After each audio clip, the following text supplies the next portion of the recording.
함께 기도하겠습니다. 사랑의 주 하나님, 오늘도 은혜 가운데 이 하루를 시작합니다. 우리의 호흡 다하는 날까지 주께 예배하게 하여 주시고 우리의 마음을 다하여 주님을 찬양하는 이 기쁨을 날마다 누리며 살 수 있도록 인도하여 주옵소서. 오늘도 주만 바라보길 원합니다. 우리 마음 가운데 결단하는 모든 성도들의 소원과 간구를 오늘도 신실하게 응답하시고 하나님의 복으로 채워 주옵소서. 예수님의 이름으로 기도드립니다. 아멘. 우리 찬송가 6장 찬양하시겠습니다.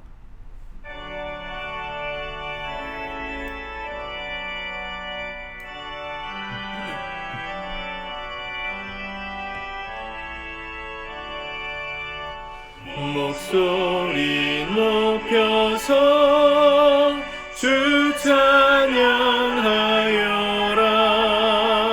영광과 권세와 존귀와 위엄을 온누리 다스리시는 만왕의 왕께 돌려라.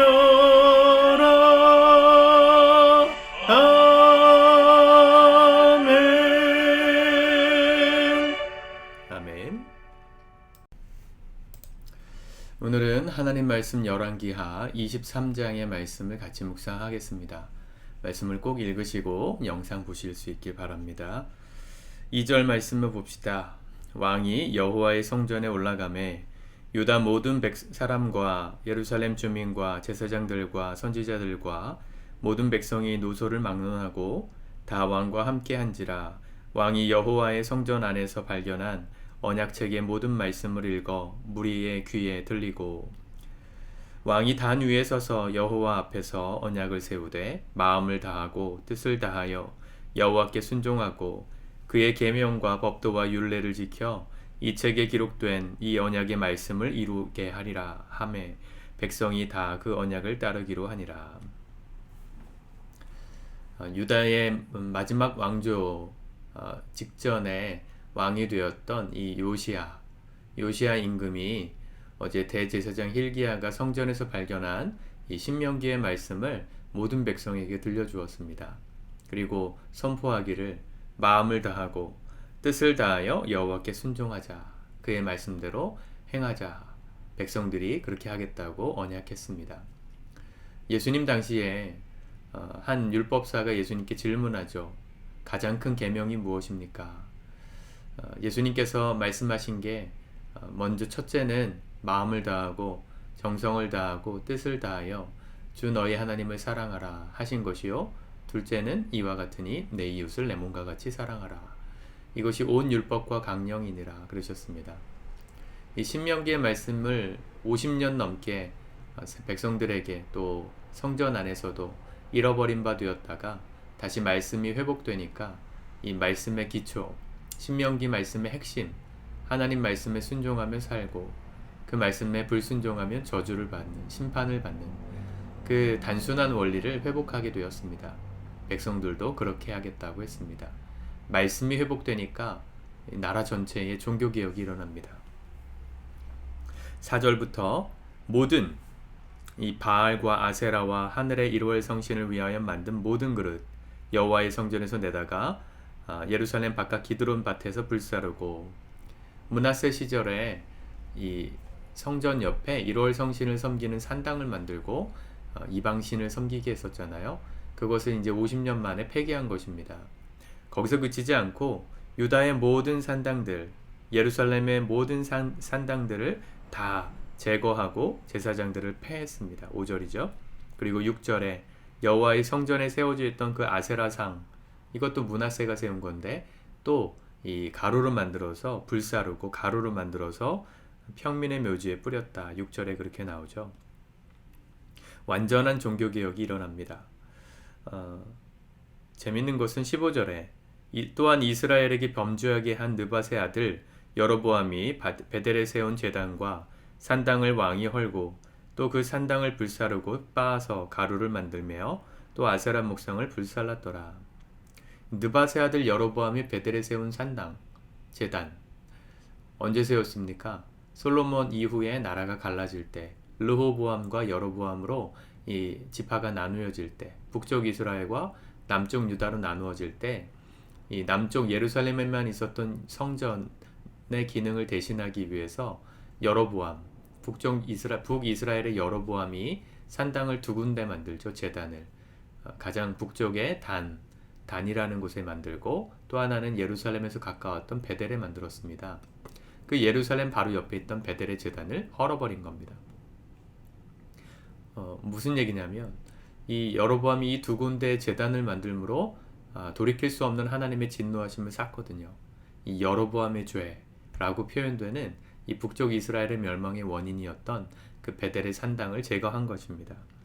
16절에 보면 요시아가 몸을 돌이켜 산에 있는 무덤들을 보내어 그 무덤에서 해골을 가져다가 제단 위에 불살라 그 제단을 더럽게 하니라.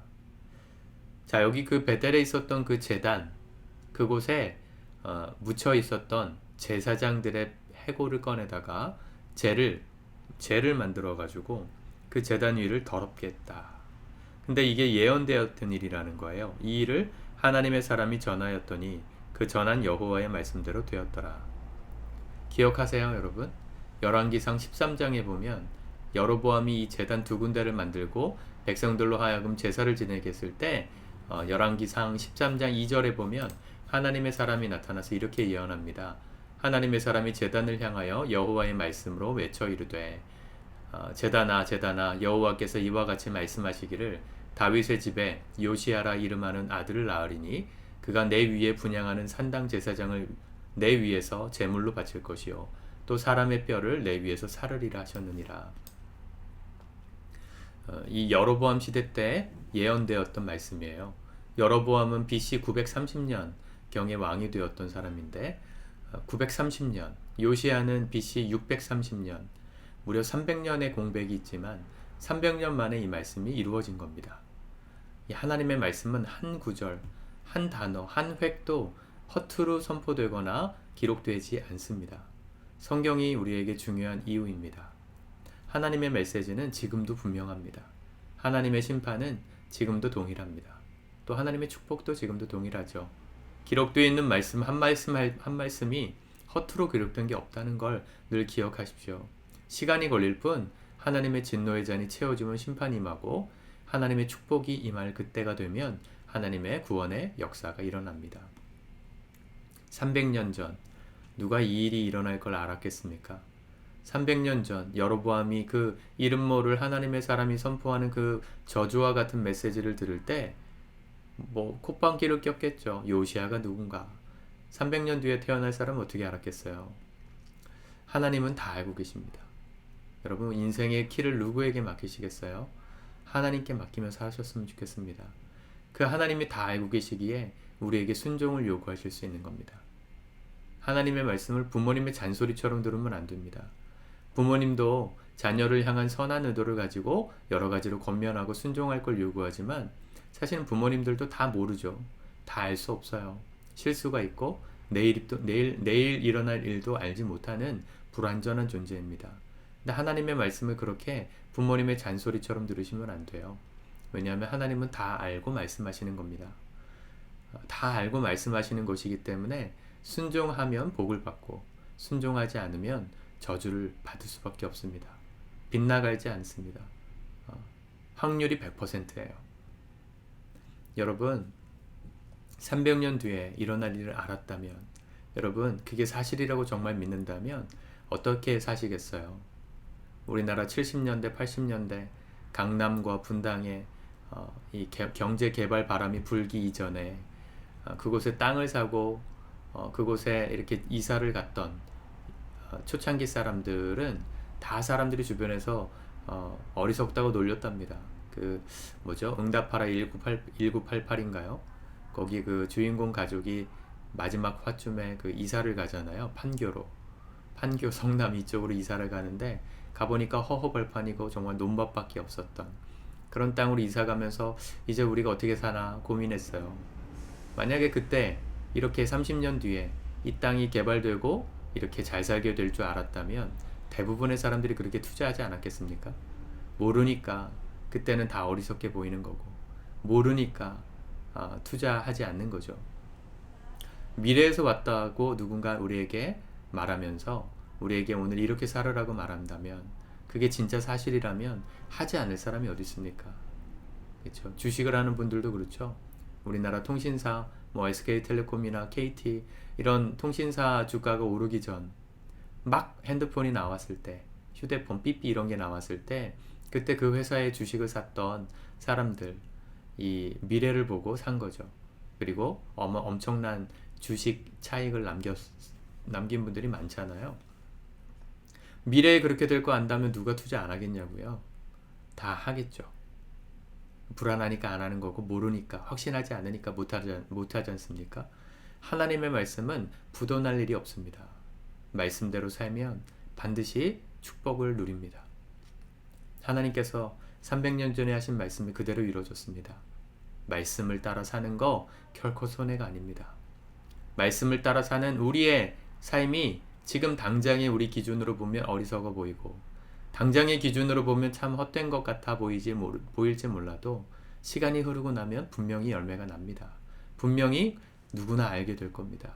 그 말씀대로 살기를 잘했다는 걸 말이죠. 오늘도 하나님의 말씀을 가까이 붙들고 사십시오.